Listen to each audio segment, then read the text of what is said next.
Hello everyone, it's me again, Bertam, DIY TV. Panibagong araw at panibagong vlog na naman mga ka-DIY. Sa araw na to, dito tayo sa Toyota Corolla Altis natin ng 1.8G. Kasama natin si Mr. Clifford Operanya at si Sidekick. Ang gagawin natin ay mag-change oil tayo ngayon kasi maintenance na niya or PMS.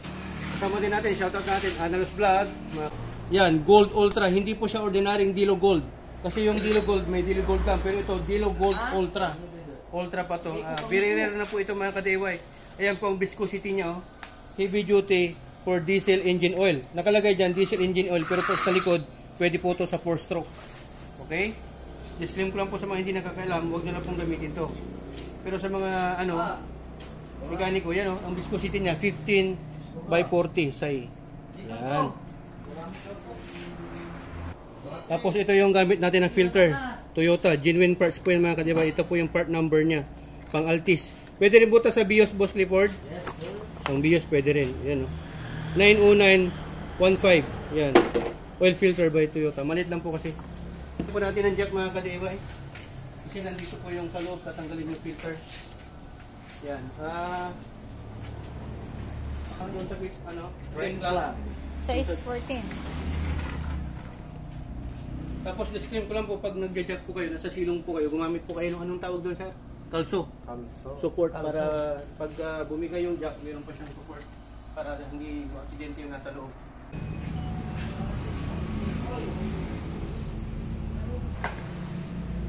Hindi mamaya. Nga po, magpitagas to eh. Nga po. Saan nagagaling yung tagas niya sa may power steering? Power sa steering pump?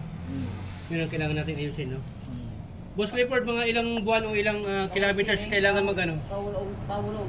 On? Pagka mineral oil, nasa mga 5,000. 5,000 kilometers.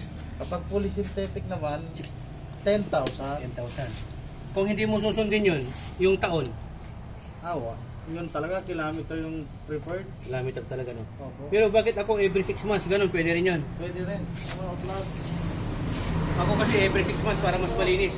Kaya kahit na ordinary oil lang yung gamit ko, kung every 6 months or 3 months pwede, di ba? Pwede, mas maganda. Mas maganda, oo. Kasi yung langis kasi buhay yan, parang tubig natin yan or dugo sa katawan ng tao, di ba? Kailangan malinis. So ito din po gamit natin pagtanggal ng filter. Ang bibili nyo yan sa auto supply, mga 800 yan. Sa DIY, baka 1.2 na yan. Kala ko pang self-defense. Pwede rin sa liig may ano, kick. Okay. Okay. Tanggal po natin yung oil filter. Medyo mahirap pala yan. Oo, medyo mahirap. Nasa ilalim kasi. Yun nga lang, no? Tama ba yung nakuha ko na ano, pang tanggal ng filter? Tama na. Pero yung iba, yung parang may clamp, no? Oo, pwede din naman yun. Ano yung gamit mo doon sa shop? Yung prepared mo na gamit mo? Yung ganito, maganda to. Kadina. Mas maganda yan. Pero bakit yung iba, ang ano nila, nagmo-modify na sila yung use na nakadina ng motor? Para mas matibay. Yan, binabalik na natin yung oil filter. Yan, tapos ano na natin ito mamaya. I-refill na natin. So ito yung binaklas natin na ano, oil filter niya.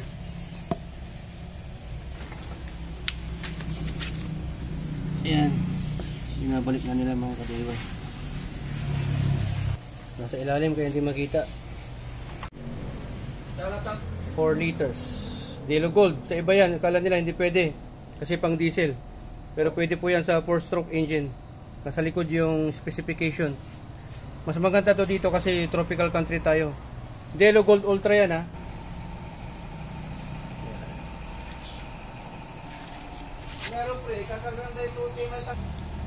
Ito yung natanggal natin mga ka-DIY na ano, use oil. So yan mga ka-DIY, tapos na po natin change oil itong Toyota Corolla Altis 1.8G natin. So ito po yung ginamit natin na oil. Hindi po siya nire-recommend sa inyo. Ito lang po yung personal na gamit ko, pero nasa sa inyo po yan kung gusto niyo pong gamitin. Kasi baka magtaka po kayo at ibang mekaniko, siyempre ibang certified mechanic dyan, tataas yung kilay kasi bakit diesel yung ginagamit ko. Actually, ang Dilo Gold or Dilo Gold Ultra, pwede rin po yan sa mga 4-stroke engine. Mapamotor man yan, 4 wheels or mga heavy equipments or mixed splits yan. Kasi may nakalagay po dito, basahin nyo po itong specifications niya. Nandyan, no? For 4-stroke engine. Diba? Nakalagay naman dyan. O yan. Caltex po yan. So So, meron pong Delo Gold, pero mas maganda ang Delo Gold Ultra. Meron din pong silver. Ito na ang pinakamaganda kasi ang viscosity niya, ayan po, 1540. Yan.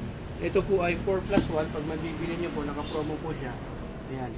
Ayan po, multigrade at EPI, CI, ESSL. Yan po yung ano niya, pasado po sa dyan, ayusin, technology.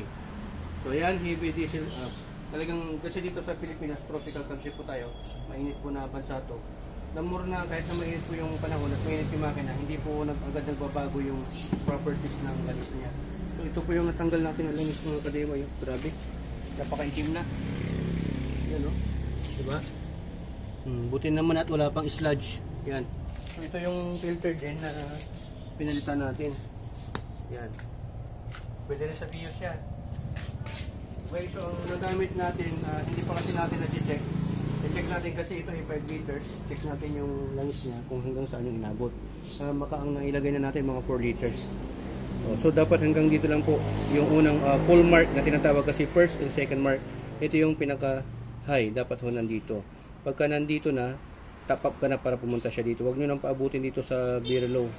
So dapat ganyan po ang kulay ng langis mga kadewa yun. Diba? Okay. Ginamit lang po natin ang tools doon sa pantanggal doon sa may drain plug niya. Size 14 yata, size 12. Nakalimutan ko, sorry. Tapos yung filter, ang ginamit natin, ang pantanggal ng oil filter. Yan. Okay. Tapos, pwede rin pong liha. Or may yung parang ganito, yung may clamp. Yan niya. So, ito rin po yung ginamit natin na jack. Jack. So, yung mga ka-DIY, try natin pandalin.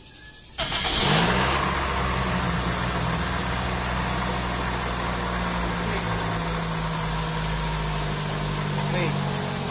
Magre-deliver kayo ng punas para pagka may mga ano na lang punasan nyo rin. Saka dito dapat walang tilamsik. Diba? Yung iba kasi pag tumitilamsik yan, malakas malakas. Pag yung tilamsik na mahina lang, okay lang. Pero pag yung malakas na talaga, tumuusap na dyan, may blow-by na yun. So, ingat. So, ayan, ang date ko ngayon is August 14. 14 na yata? 13. 14. Ayan, August ngayon, by December, by end of the year, before end of the year, change oil ko nito. Baba ko yung oil pan para mas malinis. Pati yung oil strainer doon or yung oil pump, ma-check natin kung okay.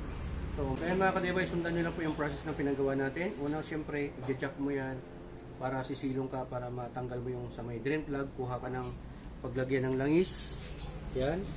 Pwede rin, tapos tanggalin mo yung oil filter. Tapos, hayaan mo na maubos yung patak. Mas maganda kang buong magdamag kung wala kang pupuntahan.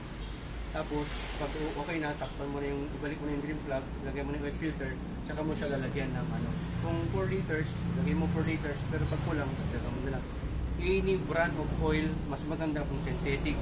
Pero sa akin kasi, multigrade. Maraming salamat sa kasama natin gumawa. Boss Clifford Operanya ng Operanya Auto Works doon sa Gayaman at si Sidekick. Ayan, thank you. At si Analos Vlog. Tandaan, dito sa SPT, sharing is caring. Ingatan po kayo sa pag-DIY kasi dito sa SPT, ang meaning po ng DIY ay dalawa po. Destroy it yourself at do it yourself. So ayan, maraming salamat to God of the glory and burn thumbs.